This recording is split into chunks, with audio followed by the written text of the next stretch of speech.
Welcome back, ladies and gentlemen, to Deep Thoughts on this surprisingly sunny, fairly warm day. For a lot of you in the Midwest stuck in snowstorms, most definitely a summer day for you guys. It's probably about 70, 71, and the breeze is about 68. Today we're going to cover sort of the backside of the coin that is about, well, it's in the subject wheelhouse of afterlife, but it's about those who believe that when you die, that's it. And you know when you have a frequency of truth and false, I keep telling you guys this all the time, a truth feeling, if you're really in tune with the universe, you'll notice that everything that turns out to be true in your life that predicts the future because it's based on facts that work. You get a cool sensation in your heart, like a really congruent, beautiful, like, oh, this is the truth. And then everything else has less, up to the point of a complete bold-faced lie that destroys your life, hurts you, and then you have this acidic thing, right? And contrary to the mechanism that most people understand, it's not someone wanting something to come true, but they know it's not going to come true, and that's why they have the negative feeling. It is, you're letting it flow through you as a fully open mind, meaning you're not grasping the thought with any of your tendrils of bias. You're just letting it go right through. Is the world flat? Or is it round? And it's going through, and you have this emotion, right? You know, any one of us could be full of shit with that, but with the afterlife being non-existent, it's interesting when I hear something that profoundly does not work with my belief system.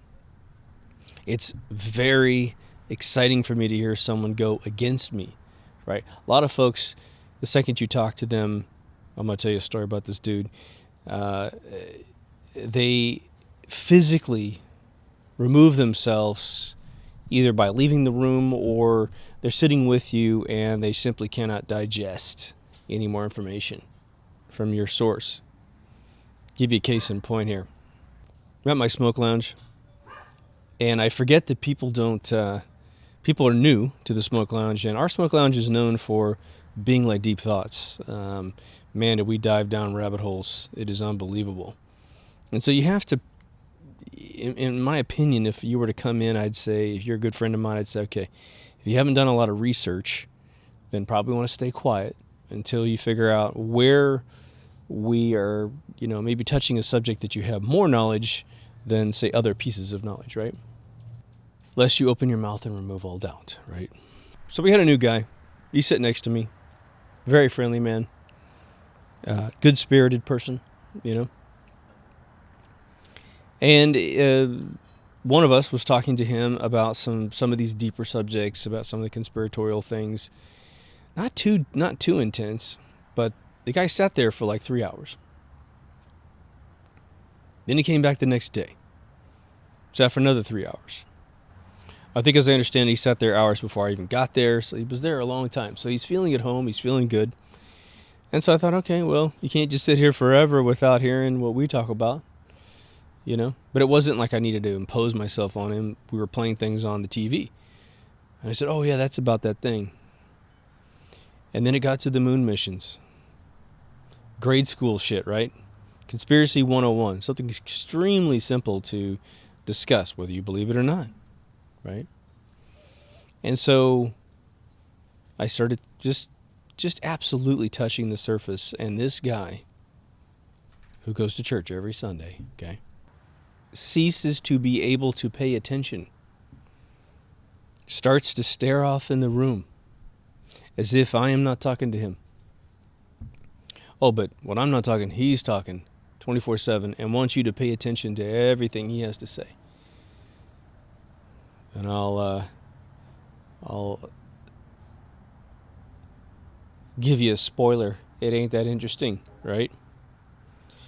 And so there was actually a new customer that walked in the door right in the middle of I was talking to him about paleontology and the dinosaur thing. And the answer is yes, we're going to do a dinosaur episode. I am in the process of confirming the history that Eric Dubay put forth, and so far, so good.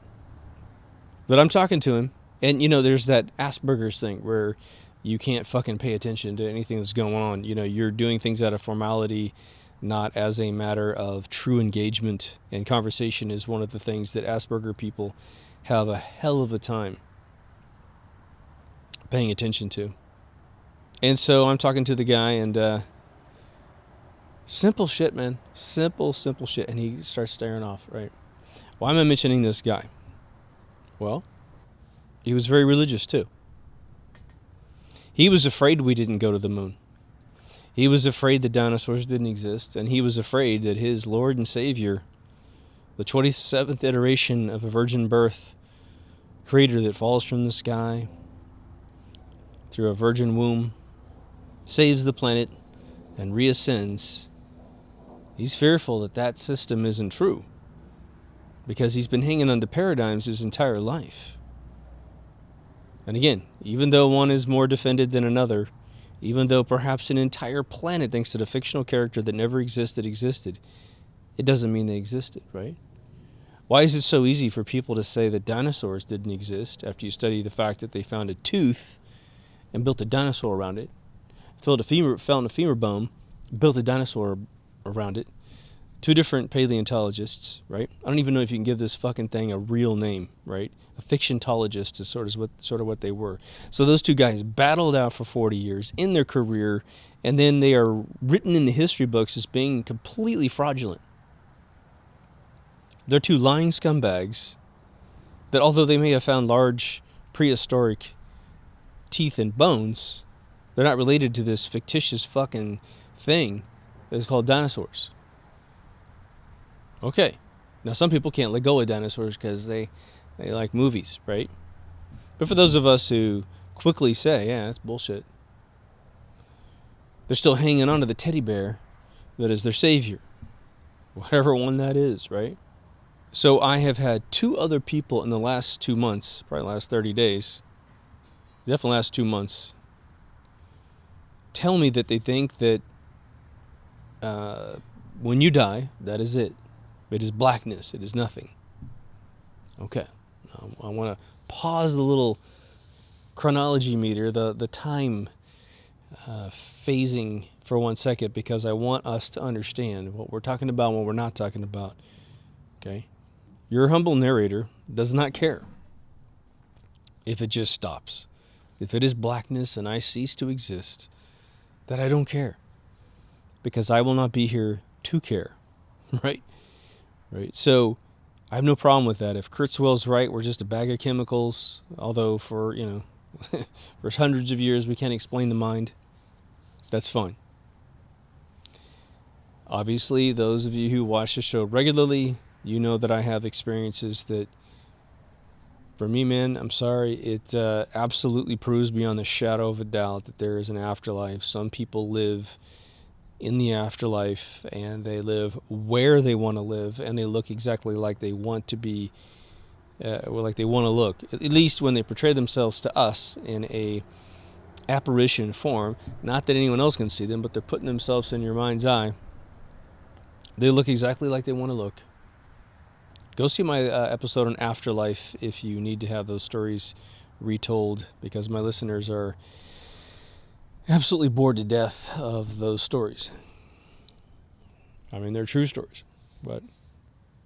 And the funny thing is that the girlfriend that was with me when I had this experience of seeing someone, and that person telling me, this was long dead, telling me where to go in his amusement park to find somebody, is one of the people that is pretty much 9 fingers or 9 toes into the death is final thing, and 1 toe possibility that it's not. And they're not angry about it, right?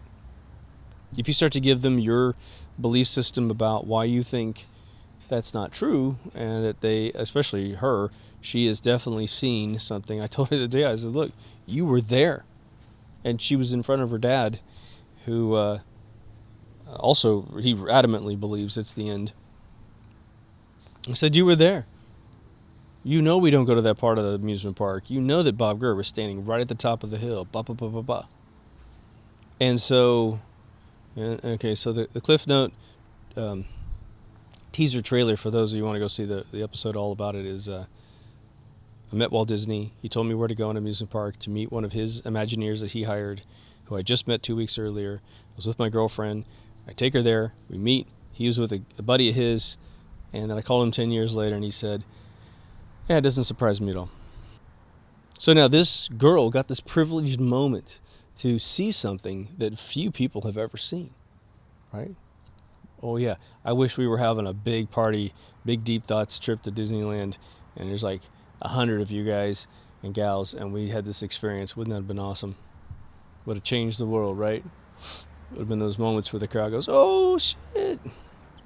So then I look at this whole thing, because there's this border, okay, with people that have, with the belief system, the moment of belief, whether or not you believe there's an afterlife, whether you believe it's dead.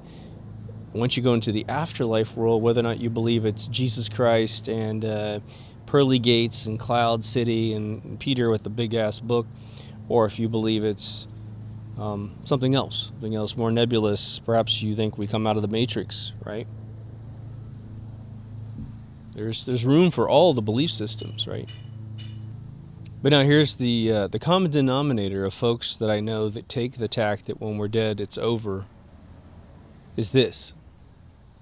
When I start interviewing them about what they think we are physically and spiritually and mentally, it would appear as if they have never thought about it at all. So I've had a major interruption there for like fucking 10 minutes. 10 minutes of fucking brain sawing. But the common denominator I find in folks that knee-jerk to this death is death, and it's just fucking, you're in, it's over, it's dark, it's nothing, whatever. They haven't done a lot of research into it. But one of the other things I've noticed, and this became apparent, and I did an episode about a year ago, maybe even a year and a half, 2 years ago, where a friend of mine gave me a book that said that essentially, if you don't fear death, then you're a primitive. You have a low IQ. And for me, I'm sure that exists in our world. Perhaps it exists in a 51% majority. But I think that is incredibly naive, and I think it's a defense mechanism for those who do fear death on an intellectual level. They need to feel normal that they fear death at this debilitating psychological level. Hopefully, if you watch this show, if you came to this show with any fear of death, you have no more fear. Because even the possibilities that we've discussed on this show make sense to you, there's logic to it, and you're ready whenever that occurs. You're also going to live your life to the fullest until that moment in time is imposed on you, right? But now here's what I see in the eyes of the people that are telling me this spiel that they believe. And I'm not imposing this on anyone else, just the people. There's this common denominator of the folks that tend to tell me that it's just the end.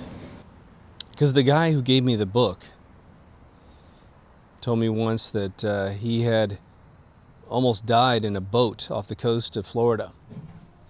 And he said he was tripping on acid at the time, but in his opinion, he was able to see something that was going on in the world that he thinks is real. And he said that he saw a river of souls sort of jumping out of the water and jumping into the water and jumping out of the water and being completely free. It was a very positive thing, just like fish do it. It was the first day I ever met him, and he's a very intense, super brilliant guy. But he turns to me in the middle of this party. He doesn't know me yet, really. He knows of me. And he says, there's all these souls, jumping in and out of the ocean. And it was just a fascinating story, the way he told it. And he looks at me and he goes, we don't die, motherfucker. And I was just like, that's awesome. you know? So the gentleman who gave me the book doesn't believe that we die and end. But what I see, it's interesting when you see a child who's a little intimidated by the world. He's not necessarily, he or she is not terrified of the world, but they're kind of like, they're kind of quiet, and they're, I hope nothing bad happens kind of thing. Hope no bad people show up. That kind of person. It's a very endearing quality in the individual, and it's almost as if they need someone beside them to say, it's going to be okay. Don't worry about it. And by the way, you're not meek and you're not weak and you don't need to cower down to anything, right? But that's what I get from folks from their 30s all the way up to their 70s who tell me that's it. Now, I have heard on radio shows, there's an atheist program I used to play on the radio when I lived in Ventura, California, or Ventura County, I should say. And it was a very interesting thing. These people would call in, and what was the fascinating thing I could never shake was that this atheist radio program, these people were so rude and angry constantly. Everybody who called in was just pissed off, and it was always really more about them being against religion. And almost every single one of them, I think every single one of them that called into the show, I know this isn't the reality of the world, but they were a bit like George Carlin, where they were like, I was raised in a church, I was abused in the church, and so I'm going to spend my whole life destroying the church. And the number one thing is I'm going to debate against religion, against Christianity.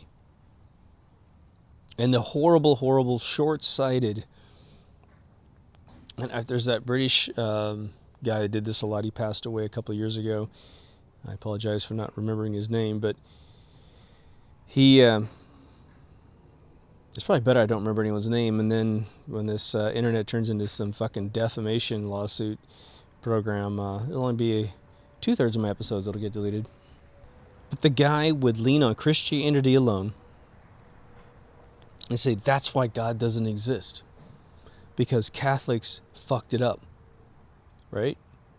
He would not touch any of the other religions because he thought that they were so foolish. Egyptology, Buddha.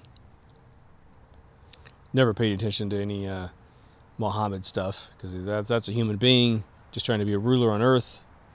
Native American stuff, too silly, never got into it. But for some reason, by criticizing Christianity, he almost legitimized Christianity in his own brain. Instead of saying, look, we're all trying to figure this out. Some of us believe that we feel God. Some of us believe that when we feel the sun, it is God. I mean, it is definitely the nourishing thing that happens. How many of you like feeling completely frozen and cold in the wintertime, right? You get this temporary hypothermia when you get to take a leak at night because your house is so fucking cold, right? We sense God. They've attached a man-made paradigm to it. And no matter how much history we find, okay, about this story being told over and over and over again and abused, and how much history we discover where human beings were utterly murdered and sacrificed at the tune of millions and millions of people.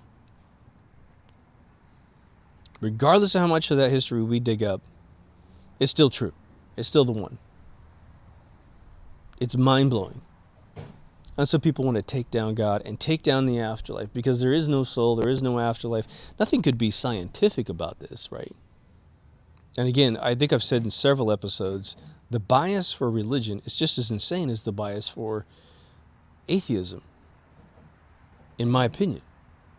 Because an atheist is ignoring what can be observed in this reality scientifically. And again, if you walk around with a closed mind, I think it's out of pure fear. You're afraid. Like the guy in the lounge that I mentioned at the first of this episode.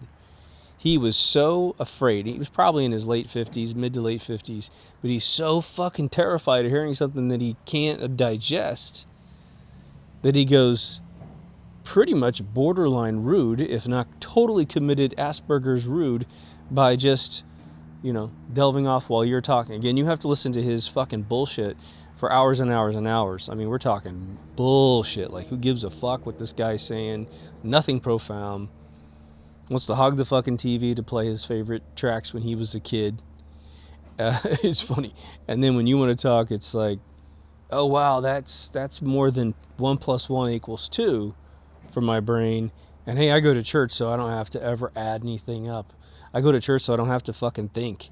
I just look at this book, I sing a hymn, I listen to the preacher. Oh, that's nice, right? Again, you can do whatever the fuck you want with your life. I choose to turn it up to 11. Let's fucking live this thing, right? Now, again, you visit me in 30 years, I'll start slowing down. I'll be in my 80s, almost. I don't know, man. I got friends in their 80s. They're not slowing down. But now, what would be the principle? So now we covered some psychology of the whole thing. I look at my computer to figure out how long these episodes have gone, because Mr. Shrubbery, John the Shrubber over there, was going fucking crazy with his little thingy. I probably lost a good 10 minutes in the middle of this thing. So we should be around 20 minutes or so. But now, what is the logic of nothing? Right? For me, it comes down to the brain. I was going to sleep the other day, and there's this big debate in America about abortion, again, because the fucking left has to bring up the most divisive fucking shit to keep going, right? Make them, let them eat cake, let them fight each other in the fucking octagon of social debate, right? The fake fucking Vietnam vet douchebag who walked up with his fucking Native American drum to a bunch of kids who didn't give him any shit at all. We're totally fucking cool. We got these radical fucking scumbags sitting off to the side giving him shit. And I'm really sorry that one group was white, one group was black, and one dude was Native American. Could have been any mix. I'd have the same opinion, right? So they keep getting us in this thing. But anyway, there's this bill that's been tried to pass, I believe, in Ohio. And it's about the fact that the second that a heart beats in a human being, that it's considered a life and you can't abort it. And then Cuomo in New York, this isn't even funny, he says you can abort your child all the way up to the point it's born. Like a 9-month-old baby. Cuomo says you can kill a 9-month-old baby, because all those elite fucking Robert De Niro spirit cooking motherfuckers harvest parts out of kids and put them in themselves so they can live longer, right? He's one of many. The young ones who are musicians right now, your Katy Perrys and your Lady Gagas, are all into that shit. They're just making sure they're on the Eyes Wide Shut team so they can have their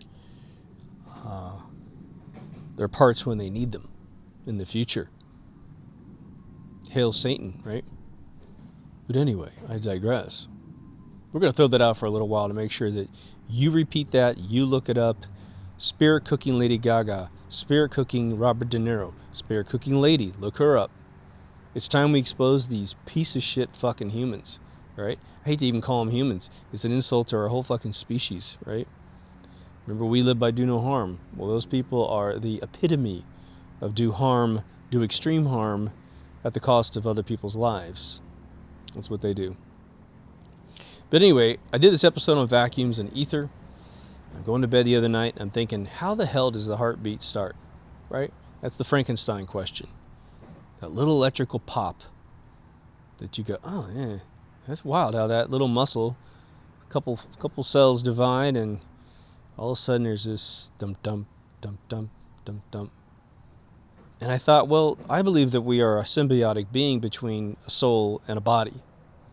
And so obviously, the heartbeat is the definitive moment. It might happen prior to the heartbeat, but it's the definitive moment where, according to my theory, the spiritual force that is us, that is untrackable by Geiger counters and fucking electrical currents, so therefore it doesn't exist, right? The hubris of man is always so entertainingly stupid. But there's an attachment there. And it was almost like one of these Philip K. Dick River of Truth moments where it all became 1,000% clear. It doesn't mean it's right, but this is what I felt, and this is how I felt about it, right? So get ready to pack your pipe because you can smoke this after I'm done. What it was in my brain was the fact that ethereal winds that manifest our currents that are that eventually turn into higher constructs, which are our cells and our body and all this other biological matter, that at one point, like a kink in a hose, for instance, imagine you had a hose that wasn't completely rough and tough, and so the kink doesn't stick. But even if you had a hose that is got a kink in it, and you could put enough pressure in that hose just before the kink, eventually the pressure's going to potentially overwhelm the hose, and you're going to get a kink to go flip. A transverse wave of water is going to go through this thing. It might re-kink, right? It's going to flop, reduce the pressure, and a kink might come back, right? Let's just go with that. Imagine if the magical configuration of cell matter versus spiritual attachment / ethereal winds was a bit like the brain in a squid. The brain in a squid is a 50-foot squid has a brain about the size of my pinky. It's a tube. That's all it is. They think that the brain tissue may actually be part of the legs as well, but I doubt it, because they can get their arms and legs cut off, or their tentacles cut off, and they grow back new ones, right? But maybe it's still there. But for the most part, it's this little tube. So I thought, well, we know that there are creatures with tubes for brains. Okay?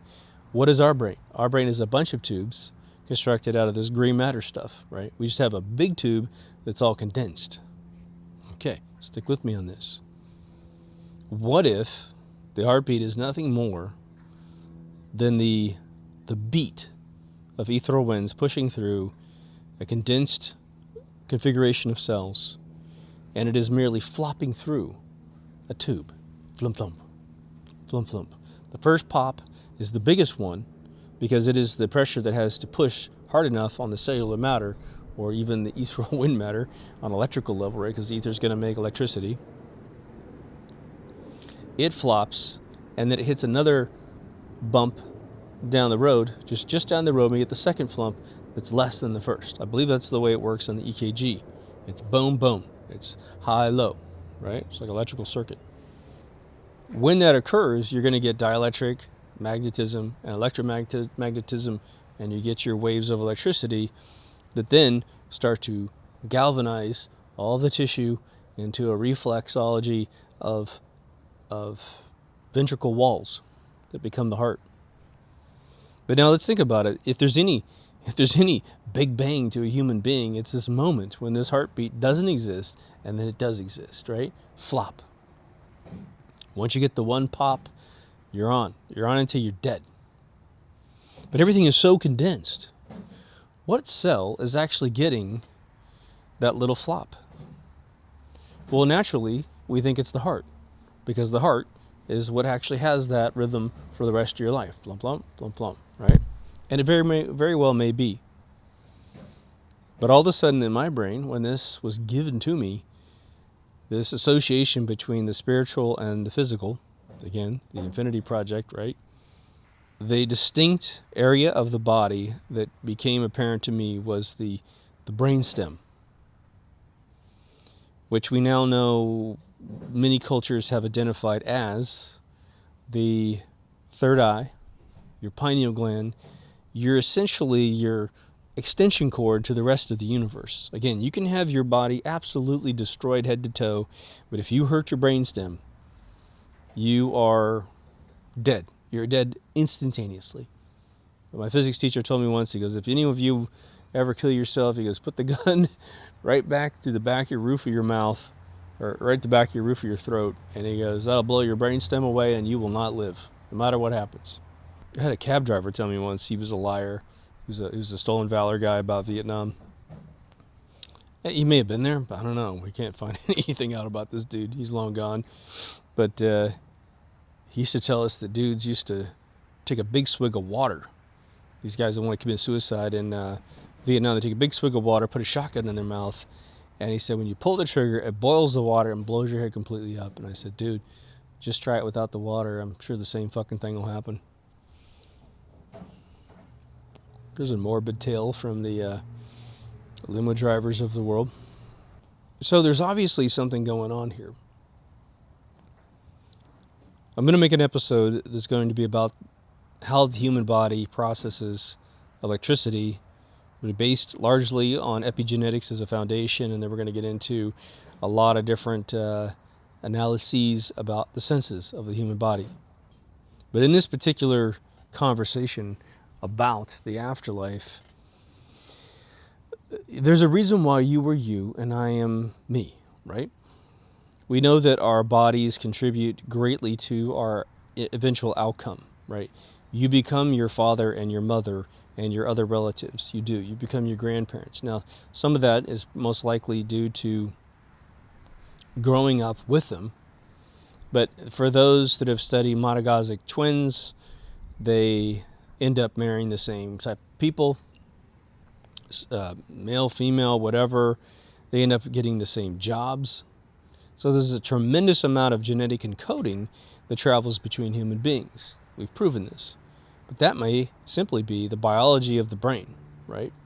For anyone who wants to dispute genetic intelligence, they have to look at these studies and realize, no, there's definitely some intelligence, okay, that is going with and preference with the genetic patterns in a human being. Now, to say that it's racial intelligence, well, that is strictly a matter of oppression and repression, and oppression, I should say, that keeps education out of a particular geographical strand of human beings. Therefore, they've never heard of things. They can't pass it down to their kids genetically, right? But if you take any level of science, especially physics, you know that you can't hide energy in the universe. You can't do it, okay? So if you have any level of, well, if you have any quantifiable, I don't want to say mass, but we could say mass, but not the mass that is equals MC squared mass, you know?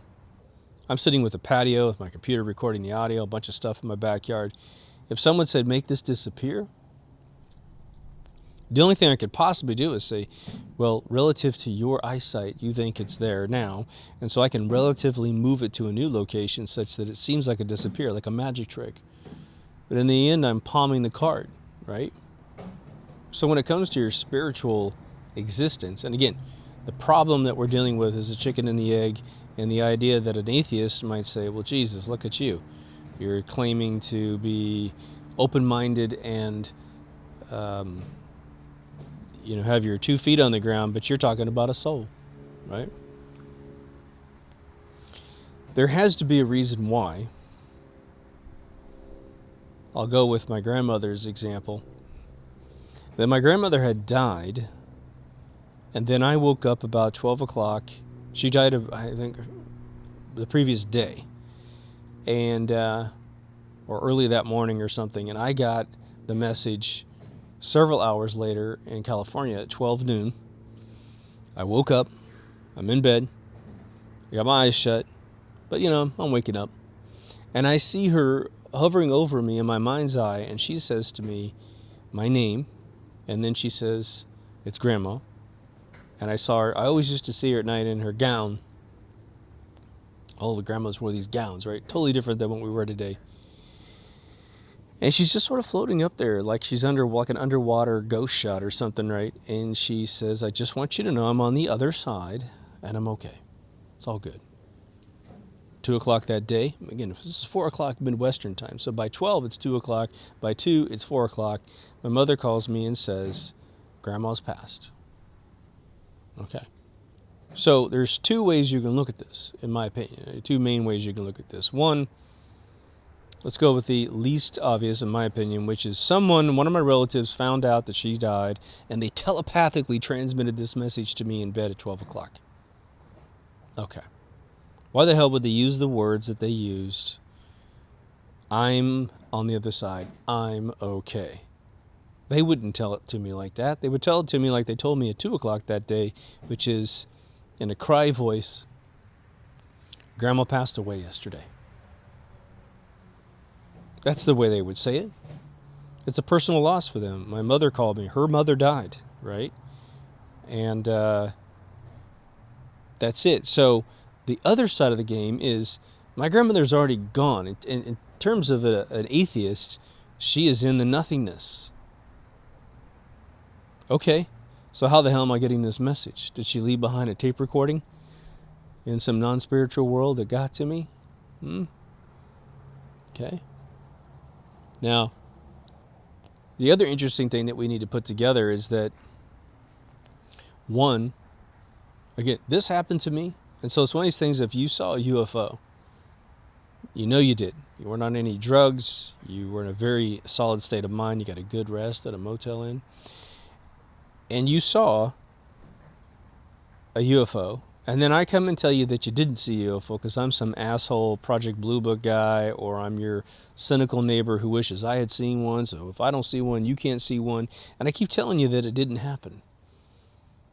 And you're like, fuck you, man, I saw it.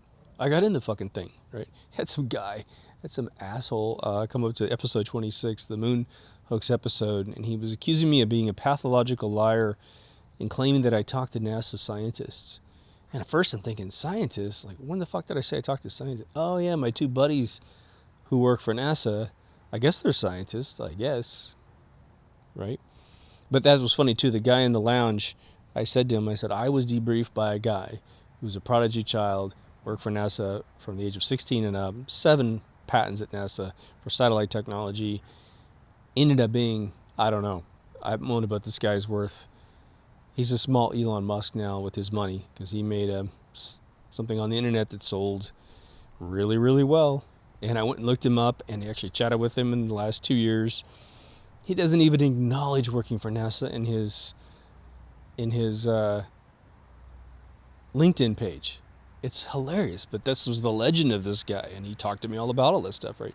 So this guy's like sitting next to me going, well, I think anyone who says that, I just can't even listen to him anymore. And I'm looking at this fucking guy, I'm thinking, who the fuck are you? Like, you're a complete fucking nobody in this world, telling me that, one, I didn't have this experience, and two, the guy that worked for NASA for, I think, almost 15 years doesn't know what the fuck he's talking about. Like, it's just unbelievable the defense we have against the situation, right? But again, I digress. When you come back to this idea that my grandmother was able to communicate with me from the other side, which is really just almost a metaphor, right? There's no two sides necessarily. There's two forms of life, right? The interesting thing is that, one, she was allowed to do so. I certainly didn't get any sense that she had centuries to both her sides and saying, okay, lady, let's talk to your other kids. But she knew I was open-minded to see it. No one else in the family said that she came to them and said that on the day she passed away, right? So if you believe we're in a simulator, for instance, that would mean that your program ended. You're pulling off the goggles. And you're like, oh, God, that was wild. Yeah, it's really great. Now come over to the break room. We're going to have some fun here. And you help a couple months or so, you can plan where you're going to reinsert yourself into this human simulator. Well, what's interesting about that is that it would seem that she didn't pull the goggles off before she had a chance to communicate with me. My question to myself is, I wonder if she attempted to communicate with anyone else.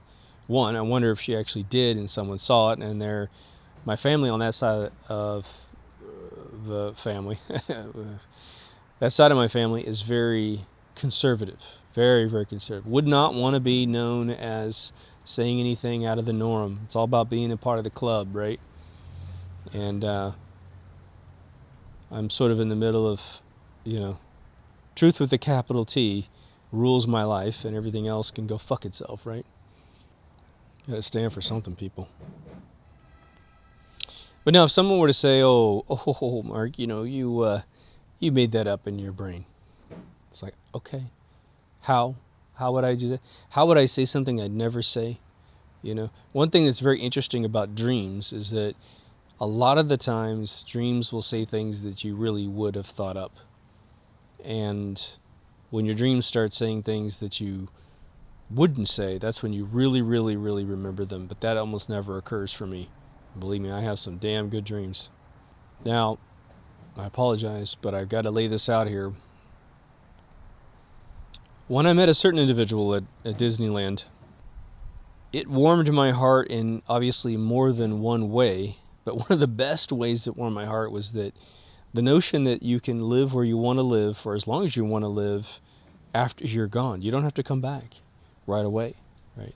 Again, I think time is obviously a complete construct of our reality, our perspective machine, our relativity machine that we have to live by. It's just, if you took memories away from human beings and we're all a bunch of Nemo fish, the Ellen DeGeneres fish, that doesn't remember anything, like ever. We have short-term buffers in the front of our mind, but even if we took those out, there would be no concept for time for man, right? You wouldn't remember being small. You wouldn't remember being young. You wouldn't remember who your mom and dad are. Everything would just be constant. Well, that'd be a weird-ass world, wouldn't it? It is my hope that if anything, this show has proposed or has submitted enough episodes that those who are interested in hearing non-religious takes on the afterlife and what it could be, and the logic gates that surround it, you get to hear options that you've never heard, because in this world, in this show, you're not in trouble for having your thoughts, right? And again, I've talked more on this show about the afterlife than I have ever had another human being talk to me about the afterlife, right? And there's shows on TV that exploit these ideas to sell advertising. Those shows do not give a shit whether or not you get enlightened at all. They're trying to entice you. They fudge facts, they fudge stories to make them interesting, and it's just a business, right? It's profit and it's entertainment, right? For me personally, when I look at those scenarios where it's the paranormal, because in Los Angeles you'll meet a lot of people who believe in the paranormal. Now, part of that could be that this is a tremendous area of the world that is sort of like the definition of The Shining, The Shine in The Shining, the book that Stephen King wrote, that Stephen Kubrick made into a movie. But in the book, it was all about the fact that the more that something happens in a particular area, it leaves a little bit of itself behind. Like when someone burns toast, you can smell it long after the toast is gone. And so Los Angeles has millions and millions of people. And so as millions and millions of people come here and die, they leave behind or stay behind, and therefore give us an opportunity to swim in what is the afterlife. Also, you have a lot of dreamers who come here to follow their careers. And so you have some fairly open-minded folks, because who dreams? Not closed-minded people. Open-minded people dream. They get their dreams. They live more life. They're more happy. Now, they tend to have either more money in the bank than everyone else, or they have less money than anyone else on the block. It's just the price you pay. And you got to be adamant. Stay at it, right?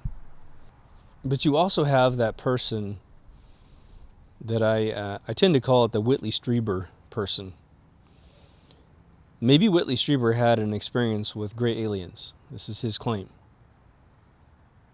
The book I couldn't remember the other day in an episode was Transformation.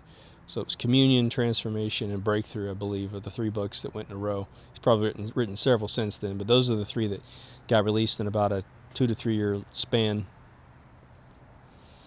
And this guy got to a point when I started reading, I think, Transformation. It was ludicrous, the format of the book, which was he would tell you about a person that he traveled the world to talk to some old lady or some old dude, and they would tell him this unique experience with an alien. And then he would finish their story and then immediately claim that he had had that experience.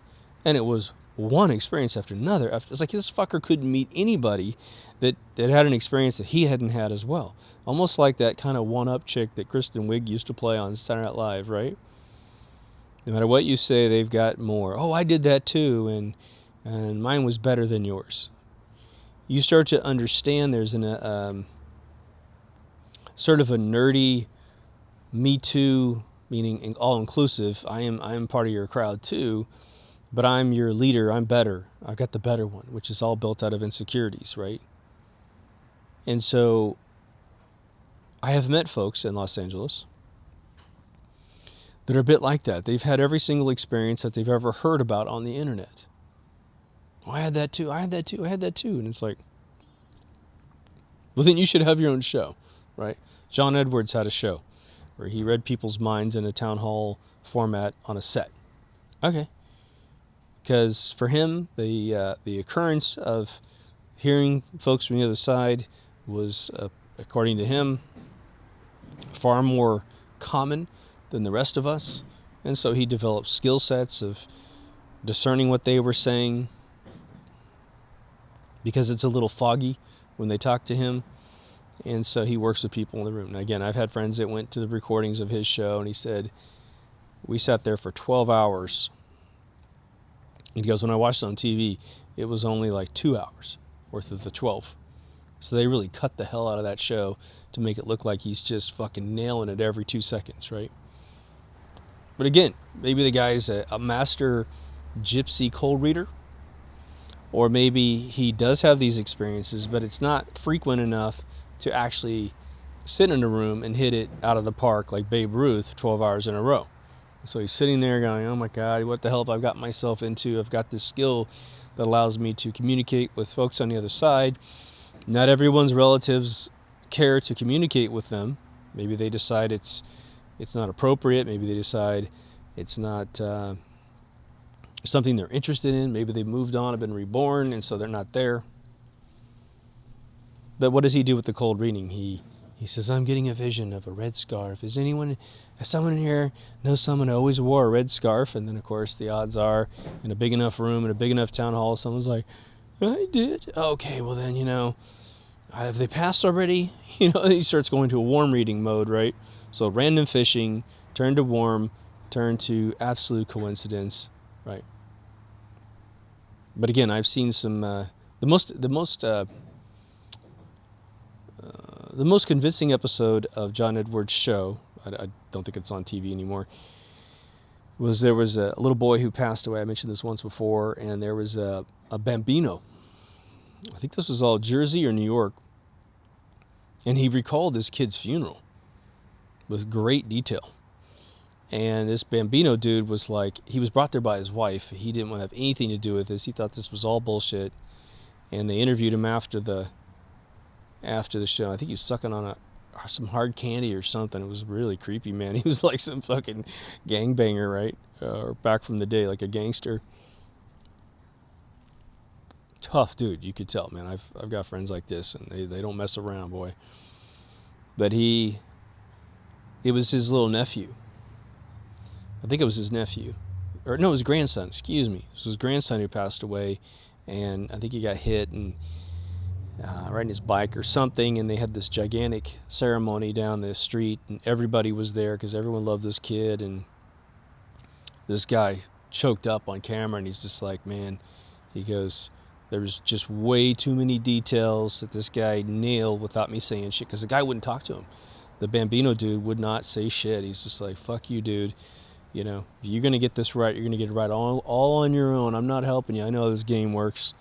And the guy, after the show was over, he was doing his best to choke back the tears, let me tell you. And his last words, I believe, are something to the effect of, this guy's for real. So that was the one I was like, oh shit, man, maybe John's got some skills, right? The thing I liked about John was that he was very humble with his approach. He wasn't like some of these sleazeball old ladies that get out there and, they say that, was it the famous one that was showing a photograph of a little girl, and she's like, oh man, not only is she dead, but she was raped savagely before she died. She died horribly. She was tortured. And it turns out it's the baby photograph of the woman interviewing her. She goes, no, it's me. you dipshit. Actually, they used two hosts to do it. A male host showed it to her first, and then she came and held her own photograph. Hilarious. But the thing I want you to think about is, at a minimum, you are an organized energy ball. Even if you believe that we're just a bag of chemicals in the brain. The general consensus of those who believe that death is final is that we simply disperse into the universe, we diffuse like all chemical reactions, and that we are just simply reconstituted into someone else. Okay, maybe that's true.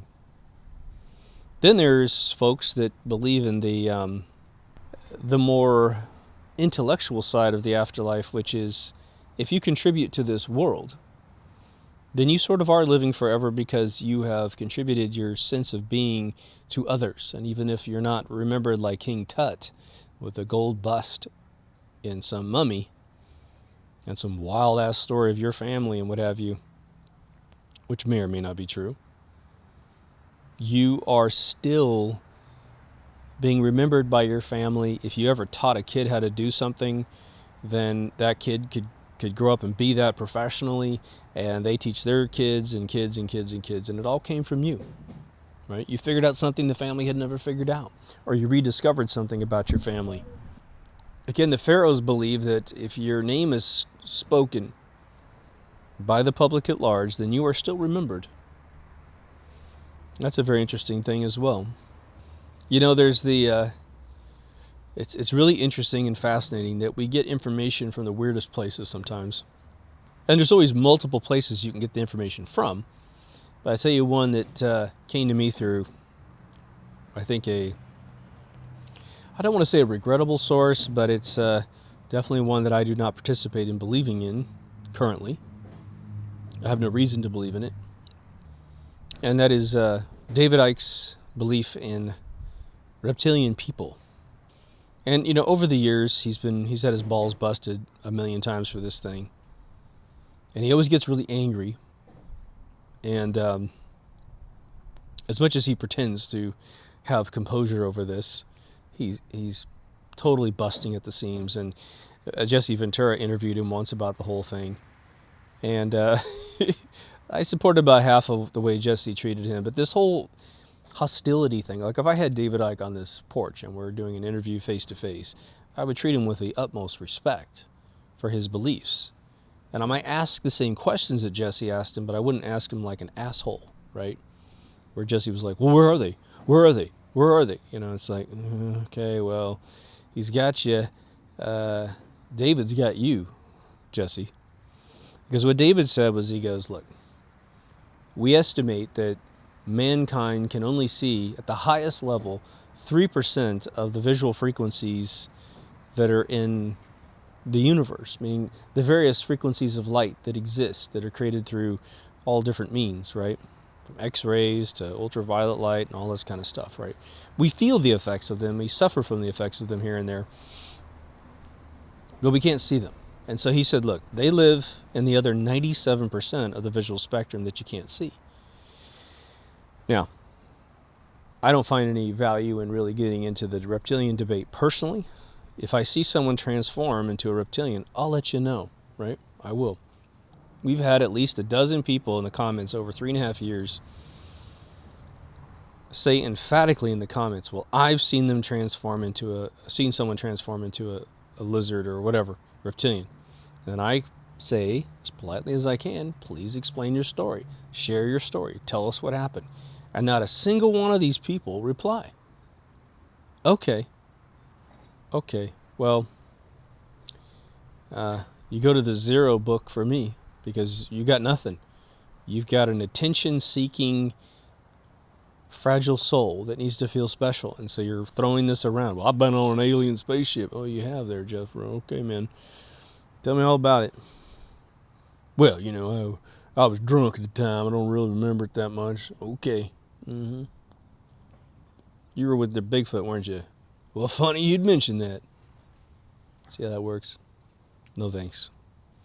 But the interesting thing about the truth that we obviously can't see the majority of the light spectrum, whatever the percentage is, hell, maybe 99.9% of the spectrum, is that it the truth that I personally believe in and feel, okay, is that it's so simple and so remedial. And if mankind were to ever take this seriously, and I think they have at the intelligence level, again, there's been billions of dollars spent researching this exact thing both in the Russian side and the American side. Don't know about all the other countries. I'm sure they've done their little part as well. But the second that we can't perceive something or see something through mechanical means, be it biological mechanical means, your eyeballs, your brain, metabolizing electricity to say this is here, this isn't here, or, again, a Geiger counter that can't see it. Well, there is the inability of man to accept the fact that perhaps in our great hubris, our arrogance of knowing all things, right? We know how the fucking universe was created, don't we? Mm-hmm. I'm going to wager that the last thing that man would ever discover, if we don't kill each other, will be how the universe was, or how it exists, or how it started. That'll be the last thing we ever figure out, right? When you write a book, a novice writes the introduction first. And then once you finish it, you go back and you read your introduction. You're like, oh my God, what the fuck was I thinking? I don't know what the hell I was talking about. I don't even know what this book was really about until I finished it. So you don't get that privilege, usually. But the soul, and I don't mean to create a faith-based system either, right? It wasn't faith. I didn't go to Disneyland and go, Walt Disney's going to walk up to me and tell me where to go to meet an Imagineer that he hired a long time ago, 1954, right? I had a very amazing feeling just before it occurred. I got this sort of light, euphoric burst just before this apparition came up and said something and walked off. It was like 2 seconds. Boom, boom, boom, boom, boom. Walk off, right? Bob Gurr's over there. Used to go say hi to him. Walks past me. I had forgotten that my grandmother was ill. I forgot that she was so ill that she could pass away. In fact, I look back on that and I'm actually a little ashamed that my life got busy when she passed away, because I think the last thing I had heard, I mean, this is the God's honest truth, the last thing I had heard was that my grandmother, who I had visited every year, I definitely know she was suffering from dementia, because she'd walk around at night, turning the heater on when it's already 100 degrees outside. It's like midnight, in Kansas. She looked for a purse, but she already had it on her arm. That kind of stuff, right? She was slowly losing her mind. My aunts, in their utter brilliance, God bless them, said, oh, you should get in your car and come visit us 100 miles away. Now, perhaps, despite almost all my family being involved with the medical industry at some level, didn't know that she was actually suffering that badly from Alzheimer's or whatever, dementia. Actually, they thought it was dementia. But she shows up at my aunt's house with her car, completely totaled down the right side, because she had apparently run into a big rig on her way up to my aunt's. And there's big rig tire marks all the way down the side of her car. Yeah, maybe a woman in her late 70s shouldn't be driving north 100 miles. And I don't remember if it was winter or summer. But maybe they shouldn't have baited her into potentially killing herself and other people at that stage in her life, right? But that was the last story I heard of her. I think I'd heard one teeny tiny update that they had moved her in with one of the aunts or something. I don't even remember them ever saying she moved into assisted living. So that was my last recollection of my grandmother before she drops in one morning to say she's on the other side. So for me, it was like, oh wow, I guess you are in that later stage of your life. I think she died at 79. My grandfather died at 76, I believe. So there wasn't a predictive element to my subconscious that would have said, well, grandma's going to die anytime now. Grandma's going to die anytime now. And then I wake up. It's like the guy who predicts an earthquake every single day. And eventually he's right. And then he goes and tries to start a book tour because he is such a fucking genius, right? If you believe that death is it, and you're more than welcome to that belief system, okay, then please make sure you have, I would say, watched every episode in this series. I should probably make a different playlist for Afterlife because it's something that comes up a lot in the comment section. A lot of requests for the Afterlife to be covered, which is very interesting because what I find almost a backhanded compliment from anyone asking me to do those episodes is that through some other narrative that I have put in an episode, right, they're getting this epiphany of like, this dude should do one on the afterlife. I like the way he talks or whatever. And I consider that a privilege that anybody would say, I'm going to trust you with my mind and my heart and my soul with your perspective on this very, very delicate, coveted, undocumented, unspoken about thing, right?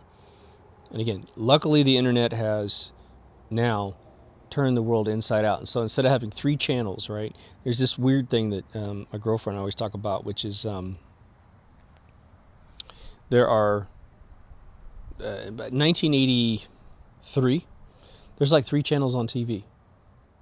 And then by 1985, we used to have these sliders in our house, these little boxes. There was over 100 channels. It's like, Jesus, how the hell did that happen? That was like an extra 97 channels. And hell, that was just in our region. There's another 200 someplace else. And now we've got potentially thousands of channels. Okay, so we used to have a couple sources of information. Now the YouTube and podcasting and blogging has turned it up to be hundreds of millions of people who now talk about things. So the only thing I want to make sure, well, I'm saying it the wrong way. The only thing that concerns me, I don't think this is true. It's sort of petty for me to mention it. But I've also had this weird feeling, and I've said it once before. What if you got what you wanted? What if God simply said, well, I want you to have everything that you want, and you're a firm believer that death is final, and so I will arrange for your utter erasing, your de-resing, as it were, in Tron. When you die, it's over. All of your relatives will never know you again. Perhaps I even erase that you even existed, which I don't know how that happens because someone's got a mommy and a daddy. So one of the final questions I want to pose is, what if you believed it was nothing, and then you died, and it was something? In fact, it was actually pretty damn cool. Would you be okay with that?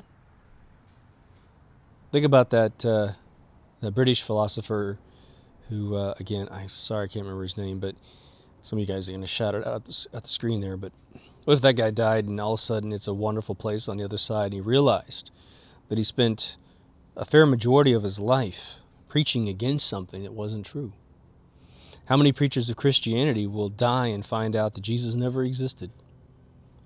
They find out the message was beautiful and they didn't hurt anyone by using fiction to help inspire. Now again, there's truth in the parables, but those parables were written by Egyptians a good 5 to 50,000 years before Christ ever repeated them. And he never said that he wrote them. He just gave us the story of the prodigal son and all those different analogies for why we should treat people good, right? As Douglas Adams said,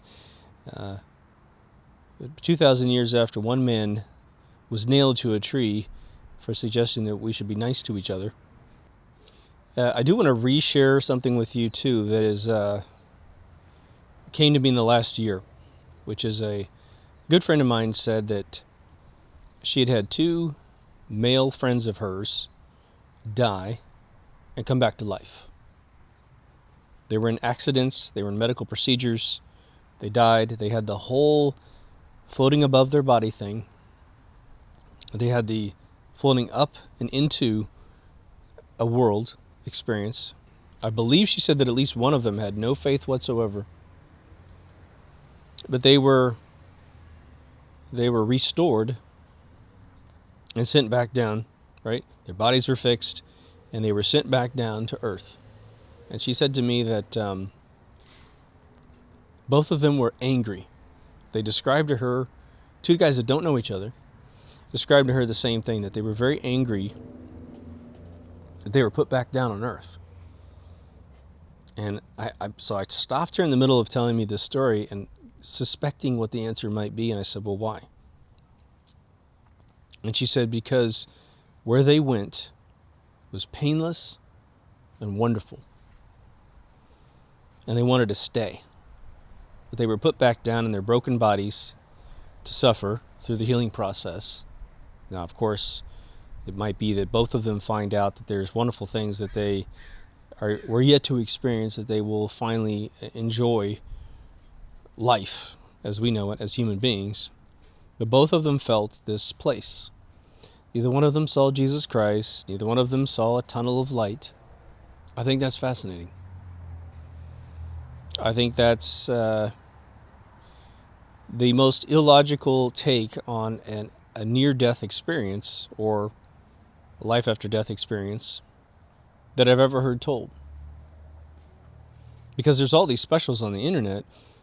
Again, one's been done in the last 5 years. It's all HD, and there's just some amazing freaking stories with doctors dying and going up. Very logical minds going up that wouldn't normally believe that any of this is possible, right? And they came back to life, and they had these incredible stories being on the other side. No one sees Christianity. That's what's interesting. I'm sure some people have. I just haven't heard about it. And again, just to button it up at the end here, the individuals that are born, the children that are born that know about their previous life, and they get taken to villages and they're naming names and they know who's who, and that's a little conclusive for me that there's a recycling going on as well. You can come back. You can come back right away. You can come back whenever. If Walt's truly in Disneyland, that he hasn't come back in my timeline, right? Or maybe he has. Maybe we're one, like I always say, right?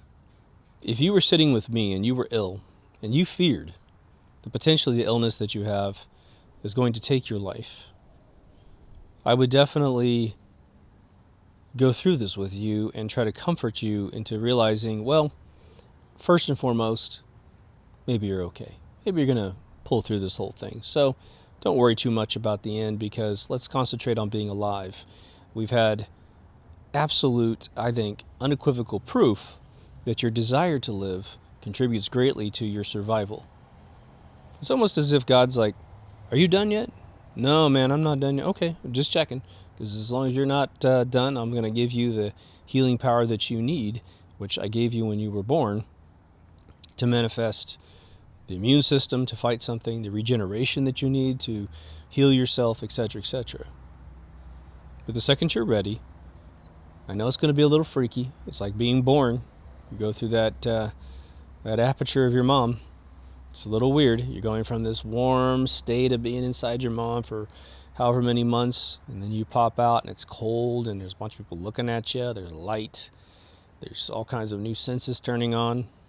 Whole new paradigms you have to learn or relearn. But I think that the afterlife is, or the passage to the other side is very well manicured. It seems to please people. You don't get a lot of life after death experiences being documented. There's that one Satan guy, Satan worshiper in New York, that talked about having a really bad experience. I think he was dying. He just thought he went to hell and met Jesus, who saved him from the devil or whatever. But again, that dude is swimming 24/7 inside of his religious paradigm, right? In believing in the devil and thinking that he was becoming super important and powerful, believing in the devil, he acknowledged the existence of Christ inadvertently, because he's adhering to a discipline that has both a yin and a yang. And so by him worshiping perhaps the yin was forced to exist, right? So it might have been a metaphor given to him by a celestial intelligence that says, okay, we got to teach this guy a lesson. He really doesn't want to be involved with all this Satan worshiping shit. We can just look into his soul and we can see how terrified he is of the world in general, which is why he went with the tough guy bullshit of worshiping the devil, right? It gave this tender little childish soul power in his own mind. And so we're going to speak to him in the metaphors that he understands. He believes in Jesus and he believes in the devil.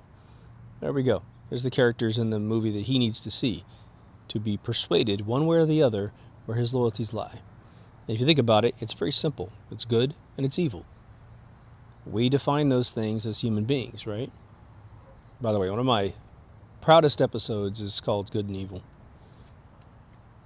And the theme of it is that in everything that is perceived to be evil, there's an amazing thing that happens, that goodness can come out of those things, right? One of my old analogies when I was 19 years old and working on this book about that exact subject, totally fictional, but I debated in my church group with the guy that was very into those paradigms, and I said, well, maybe the devil doesn't exist. And he goes, well, what are you talking about? And I said, well, think about it. I said, because we had just had the 89 earthquake in San Francisco. I was still in the Southern California, Ventura County area, and I said, when that freeway dropped and killed all those people, it's an act of nature. It's not like the devil came down and went, "Ooh, everyone dies," right? But I said, there are stories already that people have met each other and become romantically involved as a result of the rescue, their first responders. There's a man that met his wife who was a paramedic, and they, at the time, were starting to live happily ever after. And so I said, everybody who lost someone is grieving and thinking perhaps this is some act of an evil force, and then the other folks are thinking this is the best thing that ever happened to them because out of this tragedy came bliss. And almost instantaneously I saw this guy, he's probably about 28 at the time, and he's like, oh my God, you're right. He's like, and he started debating with his best friend who was the new youth minister, who turned into a pedophile. And he said, well, maybe he's right, man. Maybe the devil doesn't exist. And it started pissing off his buddy because his buddy was, again, so terrified of life that he had adopted these paradigms to solve all of his problems. Right? Not very unique in that story arc, right? But now, one last thing before we totally close off, because I want to speak to those of you who at the end of this episode still believe that life is over when you die. All right, there's nothing wrong with that. You have your own beliefs. It's cool. Now, depending on what kind of person you are, I will speak from my own perspective. If I thought this was it, I'm going to die and that's it, I would probably live my life a little bit different. Because this would be the first and last time that I would ever exist, ever.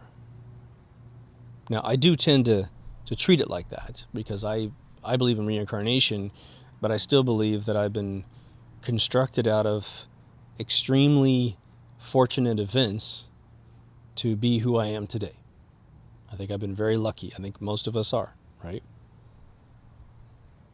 I would live life to the absolute maximum, the pinnacle of everything that I would ever have strove to achieve. I think that's the way you say it.